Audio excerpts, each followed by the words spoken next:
Bonjour à tous et bienvenue dans notre drôle d'Europe, décidément, puisque les bouffonneries d'un certain Boris Johnson ont payé politiquement. Non seulement il a remporté les élections législatives du 12 décembre dernier au Royaume-Uni, il s'installe donc dans le fauteuil de Premier ministre au 10 Downing Street, mais en plus, il va faire passer au 31 janvier prochain son deal pour le Brexit. Alors, nous vous avons beaucoup parlé de ce Brexit impossible et pour prendre de la hauteur, nous allons maintenant interroger un romancier. Il s'agit de Jonathan Coe qui signe un livre au cœur de l'Angleterre. Il a remporté avec cet ouvrage le prix du livre européen et c'est peut-être d'ailleurs le dernier Britannique à pouvoir obtenir cette distinction. Votre livre, c'est une satire politique et sociale de famille déchirée par la sortie du Royaume-Uni de l'Union européenne, le Brexit. Donc, vous croyez d'ailleurs que votre pays est en train de vivre un psychodrame? Je ne sais pas si j'utiliserais le terme psychodrame. Mais il s'agit certainement d'une crise d'identité. Pour le livre, je me suis beaucoup inspiré de cet article que j'ai lu un jour sur cette femme qui s'était installée comme conseiller Brexit, psy de couple spécial Brexit. Parce que cette question en apparence innocente, choisir d'appartenir ou non à l'Union européenne, fait en réalité écho à des questions bien plus profondes sur l'identité, sur nos sentiments, sur notre pays, sur la personne que nous souhaitons être, sur l'ouverture au reste du monde dont nous souhaitons faire preuve.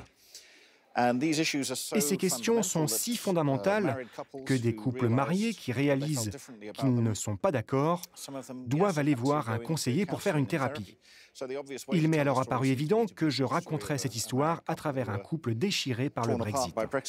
Vu d'ailleurs, on a l'impression qu'il y a des gesticulations, des séances houleuses à Westminster, des manifestations, on ne comprend pas bien ce qui se passe en Grande-Bretagne. C'est une tragédie ou une comédie, à la fois votre livre et ce qui se passe véritablement dans votre pays? Le Brexit est selon moi à la fois une tragédie et une comédie. Ce qui est heureux pour moi car en tant qu'auteur, j'écris de la tragicomédie. J'aime mélanger les sujets graves et l'humour.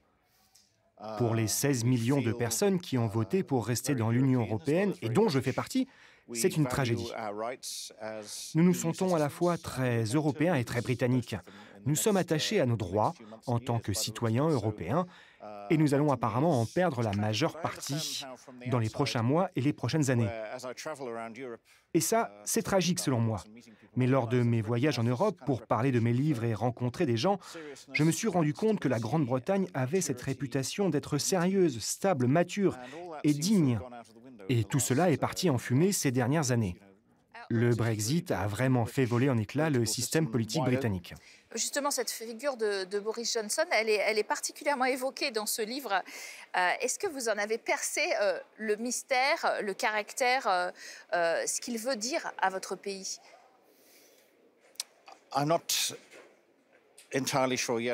Je ne suis pas encore vraiment sûr d'avoir saisi ce qu'il attend de son pays. Je suis préoccupé par le fait qu'il soit entouré de ministres venant d'une droite très radicale, une droite thatchérienne. Il fait partie et est même le chef de file du virage à droite qu'a pris le Parti conservateur ces dernières années.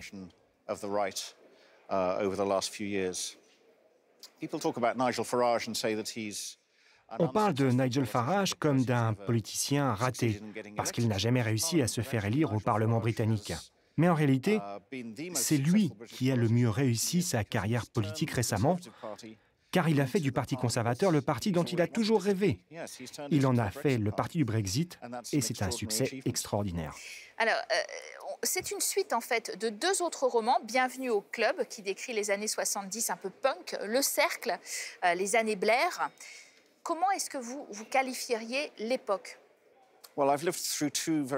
Eh bien, j'ai vécu deux grandes périodes radicales de la politique britannique. Celle des années 80 de Margaret Thatcher, que je relate dans mon roman Testament à l'anglaise, et la période actuelle, celle du Brexit, dont je parle dans Le cœur de l'Angleterre, et que je fais remonter à l'année 2010. quand le Royaume-Uni élit pour la première fois un gouvernement de coalition et que le peuple britannique se sent totalement abandonné par les partis politiques.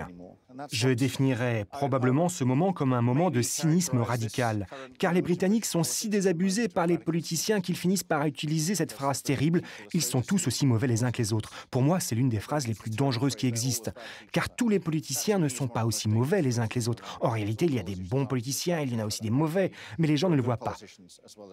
Ils sont si cyniques et désabusés qu'ils sont à la recherche de mesures désespérées, et le Brexit est une mesure désespérée. Voilà pour une vision plus littéraire du fameux Brexit. Il pourrait bien intervenir dès le 31 janvier 2020. Quant au Premier ministre Boris Johnson, il promet d'ailleurs de ne pas prolonger la période de transition au-delà de cette année 2020, ce qui met un peu la pression sur l'Union européenne. Alors l'Union européenne à 27 et non plus à 28, c'est sans doute pour bientôt dans notre drôle d'Europe.